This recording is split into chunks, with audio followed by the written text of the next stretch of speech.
Assalamualaikum warahmatullahi wabarakatuh. Di sini saya akan menjelaskan tentang masa Orde Lama pada tahun 1945 sampai tahun 1968.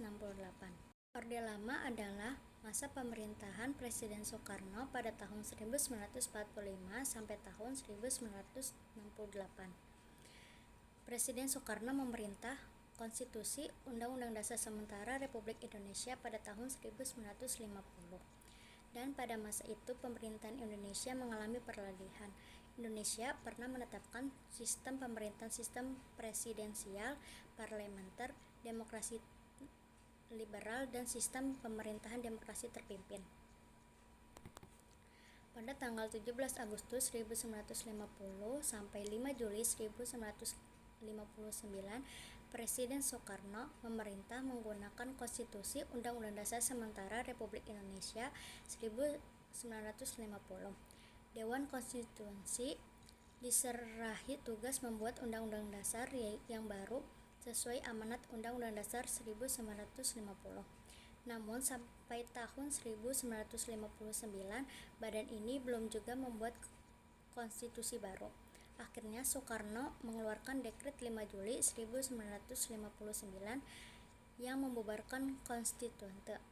Isi dekret Presiden 5 Juli 1959 adalah yang pertama pembentukan MPRS dan DPAS, yang kedua kembali berlakunya Undang-Undang Dasar 1945 dan tidak berlakunya lagi Undang-Undang Dasar Sementara 1950.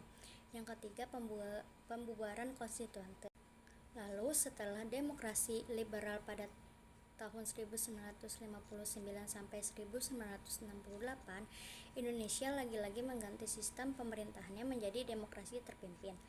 Demokrasi terpimpin adalah sebuah sistem demokrasi di mana seluruh keputusan serta berpusat pada pemimpin negara, yaitu Presiden Soekarno. Sistem pemerintahan demokrasi terpimpin pertama kali diumumkan oleh Presiden Soekarno dalam pembukaan sidang konstituante pada tanggal 10 November 1956.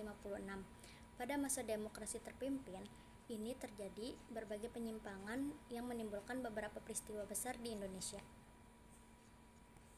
Selanjutnya yaitu liberal. Setelah terbentuk dan terjadinya NKRI atau Negara Kesatuan Republik Indonesia, Belanda tidak menyerah begitu saja dan masih berusaha untuk menguasai Indonesia. Belanda banyak melakukan agresi militer sejak Indonesia merdeka di tahun 1945 dan baru resmi mengakui kemerdekaan Indonesia pada tahun 1949. Sejak kemerdekaan itulah Indonesia memilih Soekarno-Hatta sebagai presiden pertama di Indonesia. Pada tahun 1950, Soekarno menetapkan sistem pemerintahan yaitu sistem demokrasi liberal.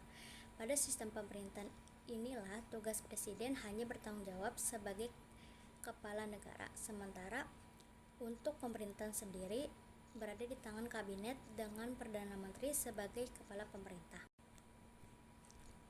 Kabinet yang berkuasa pada masa sistem pemerintahan demokrasi liberal ini antara lain yang pertama Kabinet Natsir pada tahun 1950 sampai 1951. Yang kedua Kabinet Sukiman Wisiwirjo pada tahun 1951 sampai 1952. Yang ketiga Kabinet Wilopo pada tahun 1952 sampai 1953. Yang keempat Kabinet Ali Sastroamidjojo pada tahun 1953 sampai 1954. Yang kelima Kabinet Burhanuddin Harahap pada tahun 1955 sampai 1956. Yang ketujuh Kabinet Ali Sastroamidjojo II pada tahun 1956 sampai 1957. Yang ketujuh Kabinet Juanda pada tahun 1957 sampai 1959. Ketika demokrasi liberal ini Indonesia menjalankan pemilu pertama pada tahun 1955 dengan agenda pelantikan anggota-anggota parlemen terpilih pada tanggal 20 Maret 1956. Selanjutnya yaitu pemerintahan demokrasi terpimpin. Pada saat dibentuknya pemerintahan demokrasi liberal, ada kekacauan ketika itu dan membuat sistem pemerintahan baru. Pada tahun 1959, Presiden Soekarno pun membuat dan memperkenalkan sistem pemerintahan baru, yaitu sistem pemerintahan demokrasi terpimpin. Ada perbedaan antara demokrasi liberal dan demokrasi terpimpin, yakni di mana pada demokrasi terpimpin presiden tidak hanya berjawab sebagai kepala negara, tapi berkuasa juga pada semua bidang pemerintahan. Sistem demokrasi ini diterapkan secara resmi di Indonesia setelah dikeluarkannya Dekret Presiden pada tanggal 5 Juli 1959. Selanjutnya ada G30 SPKI atau Gerakan 30 September 1965. Partai Komunis Indonesia atau PKI adalah partai yang menggerakkan dan menyebabkan beberapa dampak sebagai berikut. Yang pertama, timbul demonstrasi massa. Yang kedua, diangkatnya Maijen Soeharto menjadi Panglima Angkatan Darat. Yang ketiga, masyarakat yang tidak sabar dengan penyelesaian terhadap G30 SPKI mulai melakukan demonstrasi untuk menuntut penyelesaian agar dilaksanakan secara adil dan cepat. Yang keempat, lalu turunnya surat perintah 11 Maret yang ditujukan untuk Letnan Soeharto agar bisa mengambil tindakan untuk menjaga keamanan, stabilitas, dan ketenangan pemerintah demi menjaga Negara Kesatuan Republik Indonesia atau NKRI. Selanjutnya yaitu runtuhnya kekuasaan Orde Lama. Berikut adalah kebijakan-kebijakan yang dilakukan oleh Soeharto dalam upaya menjalankan Super Semar. Yang pertama, membentuk Kabinet Ampera. Yang kedua, membersihkan MPRS dan DPR-GR dari golongan-golongan PKI. Yang ketiga, pembubaran dan pelarangan PKI beserta ormas-ormasnya. Keempat, penangkapan 15 orang menteri kabinet Dwikora yang dicurigai terlibat dalam golongan PKI.